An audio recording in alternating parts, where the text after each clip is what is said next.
Okay, students, so let us begin with the next title in power screws, that is efficiency of a square threaded screw. So very important for our problems.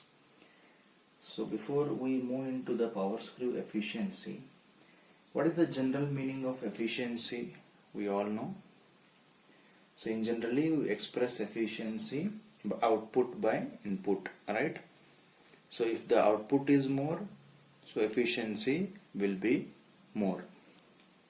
So here in power screw, what is the meaning of efficiency? So that first we'll understand. Then we proceed with the efficiency of a power screw derivation. Okay. So here efficiency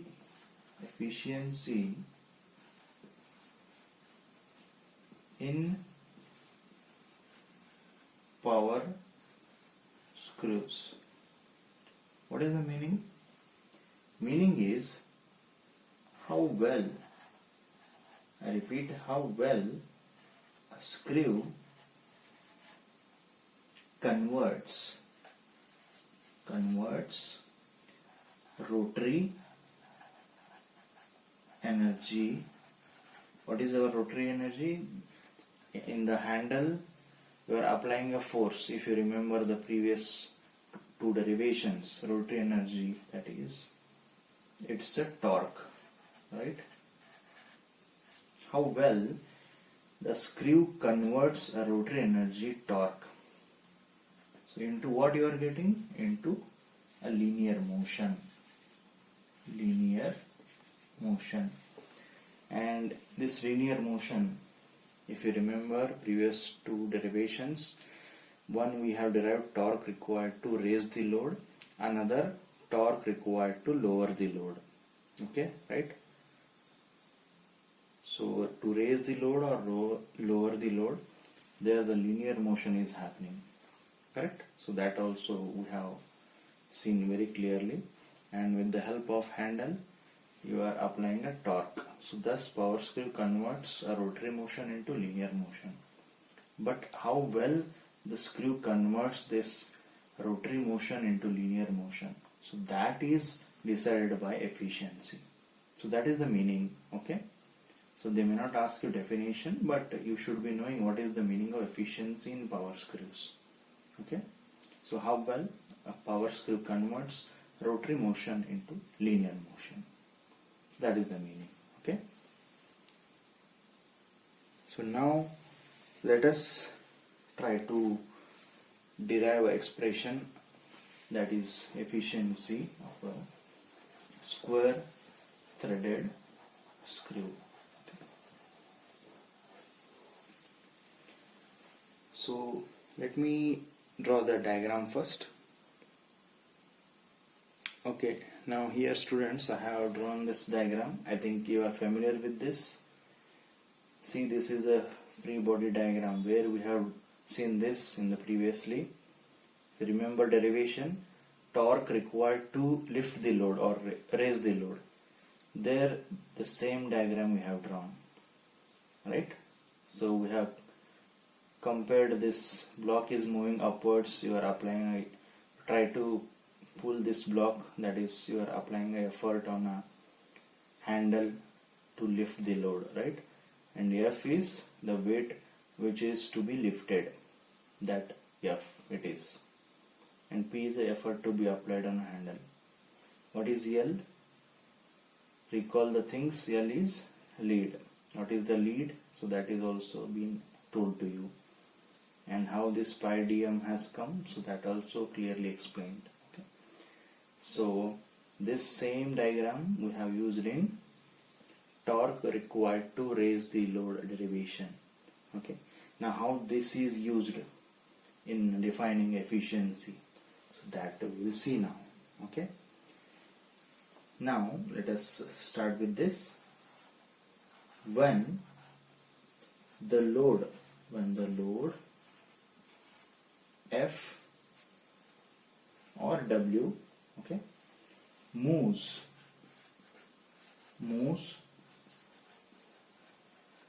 through a distance, through a distance L, through a distance L.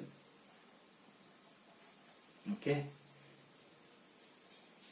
Then the force P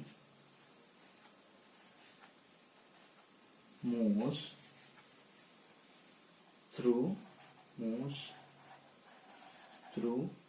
a distance pi dm, through a distance of pi dm. Okay, so imagine that screw and handle diagram we have drawn. Okay, so here this load F is being, meaning is the load has to be lifted here. That weight to be lifted is F, and by how much distance it has to be lifted, that is distance L, lead. Correct? Now on that, how you can achieve that? By applying a effort force P, and by how much, what is the distance? Pi dm. Now what is the work done? Students, what is the expression for work done? Force into distance. Correct? So that only we'll use here. When a load F moves through a distance L, that is L is lead, the force P moves through a distance of pi dm. Okay, what is your input? Input is you are applying a effort on a handle. That effort is P into distance. This is your input, work done, and output is the load to be lifted by what distance? Distance L. Okay, so let me write what is your input now. What is your input? Effort to be applied P, distance pi dm. Correct? This is your input. You are applying this work done on a handle. Effort P into pi dm. How this pi dm, that we have seen, right? You are opening a circle, length will become pi dm, that one. Try to recollect it. And what is the output? Output is F into L. The load which is to be lifted by what distance? L. Correct? Now how I have written this input and output, just in bracket I will write, but you don't need to write in exam. Work done, which is equal to force into distance. Okay, this we are applying. You don't write in exam, just you can remember it. Okay, now general meaning of efficiency. Right? So what is the general meaning of efficiency? I already told. It is output divided by input. Correct? What is the output here? F into L divided by input is P into pi dm. Now students, here I am not writing in the beginning what is P, what is F, what is dm and L, because we already have written in the previous derivations. Okay, so by this time you should be aware of those symbols. If you are not aware, please watch the videos later on. Now here pi dm you have written. Okay, now in the figure you see what is the tan alpha. Students, what is tan alpha? Tan alpha, opposite upon adjacent. So tan alpha I can write L divided by pi dm. Correct? L divided by pi dm. You have here L divided by pi dm. So this I can write F into tan alpha divided by P. Correct? But students, let me write this as equation number 1.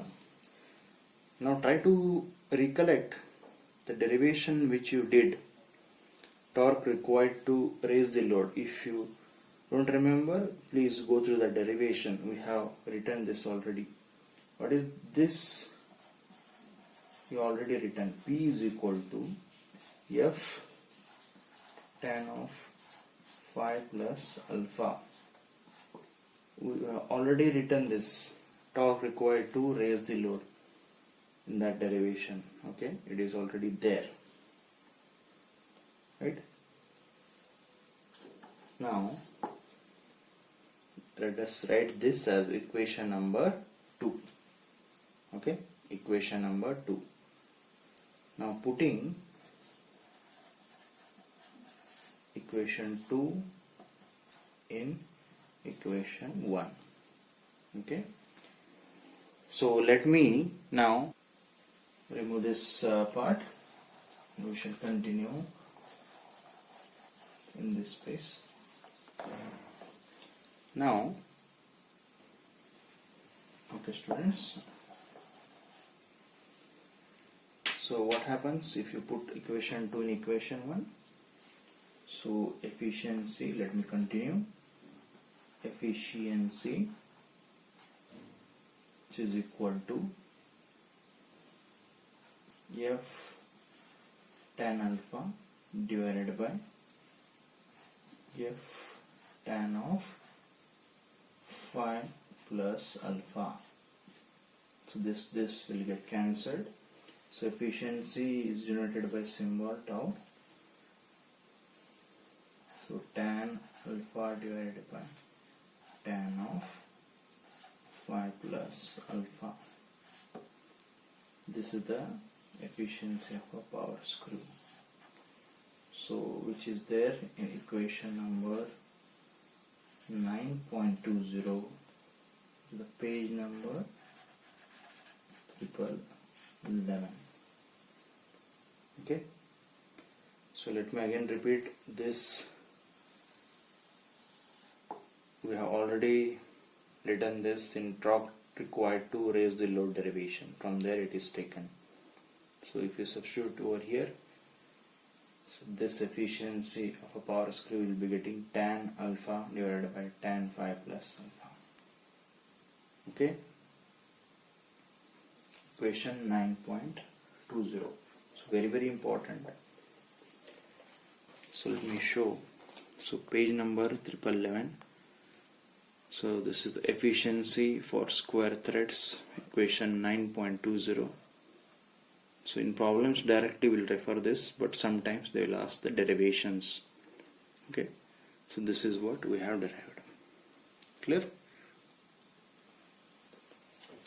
Now students, there is something else, collar friction also, so that I will tell in the upcoming classes. If you include collar friction, so some things will change, so that we will see in the coming classes. Okay,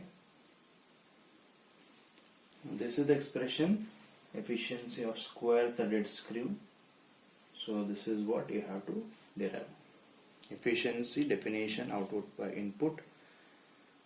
So based on this output by input you are deriving this. Okay, torque required to raise the load, so that same free body diagram has been taken.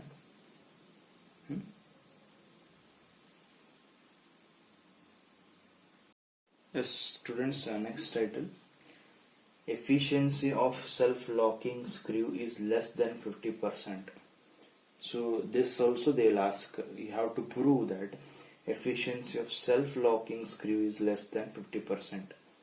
Now in the earlier classes, what is self-locking of a screw and overhauling, that we have seen very clearly. Self-locking of a screw meaning is what? One angle condition is there, right? Friction angle condition, try to recollect. You have to apply effort on a handle. Without that, the load will not come down on its own.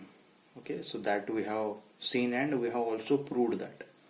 So here what you are supposed to prove, efficiency of self-locking screw is less than 50%. So how to do that? So that we will see. Now just now we have derived efficiency, right? Efficiency of screw. What is that? Tan of alpha divided by tan of phi plus alpha. Alpha is helix angle, phi is friction angle. So that we have seen. So this is what we have just derived now, right? Now using this, now for self-locking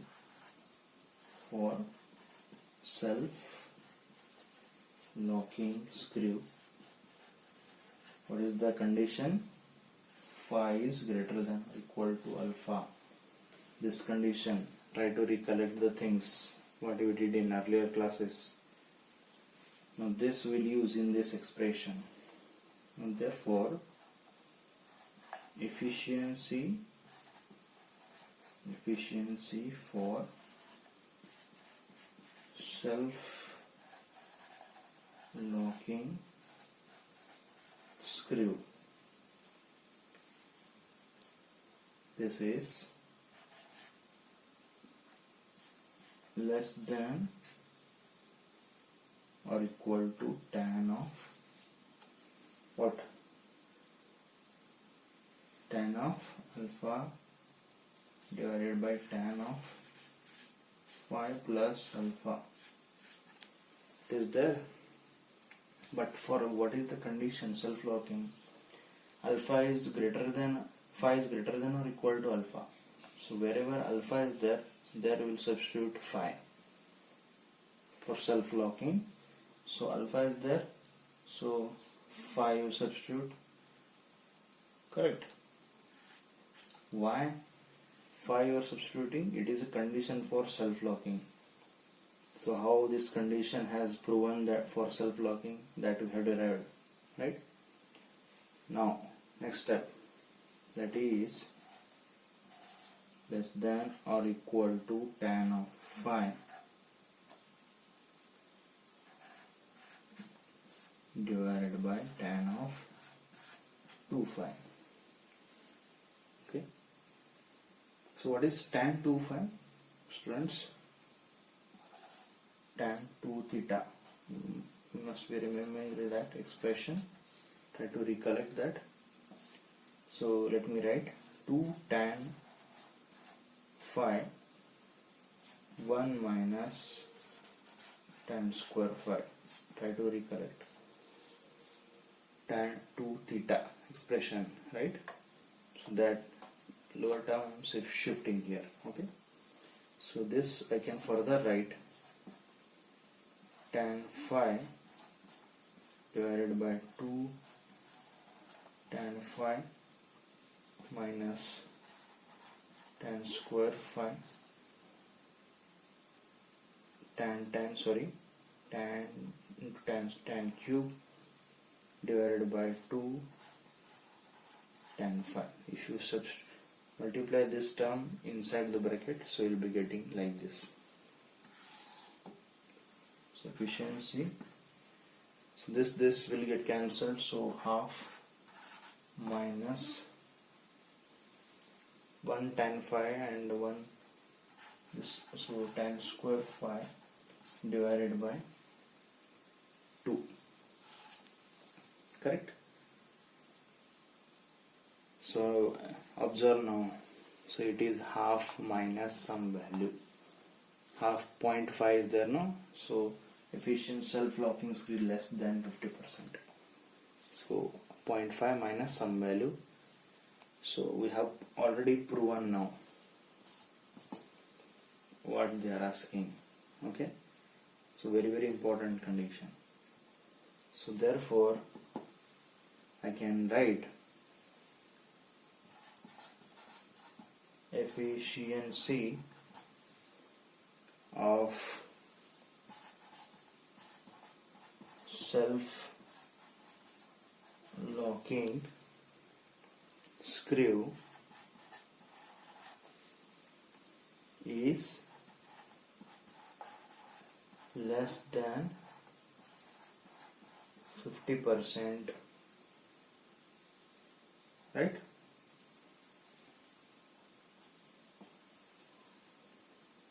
half minus tan square 5 by 2, some values. So that's how it is proven. Okay. Now students, just out of curiosity I will ask you a question. If efficiency is more than 50%, can you guess what we call that? Yes, if efficiency is more than 50%, that is the condition for overhauling. What is overhauling? Recollect, the load will come down on its own. You don't need to apply any effort on a handle, right? So that also we have proven. You don't need to prove here. If you prove this one, that you can just orally you can observe it. If efficiency is less than 50%, it is a condition for self-locking. If efficiency is more than 50%, it is a condition for overhauling. Let me write a note here. If efficiency is more than 50%, it is overhauling condition. Okay, so it's this we have written based on common sense. For less than 50%, if it is self-locking, more than 50% overhauling. So students, please go through the previous lectures on power screws. So there also we have seen what is self-locking, overhauling. We have proved that. So that's it, students. So this is expression is a proof that efficiency of self-locking screw is less than 50%. 0.5 minus some value. Okay. So in the tomorrow's class again we will see some basic equations. So based on all these things, in the coming Monday's class we will start with the numericals on power screws. Okay. Thank you, students.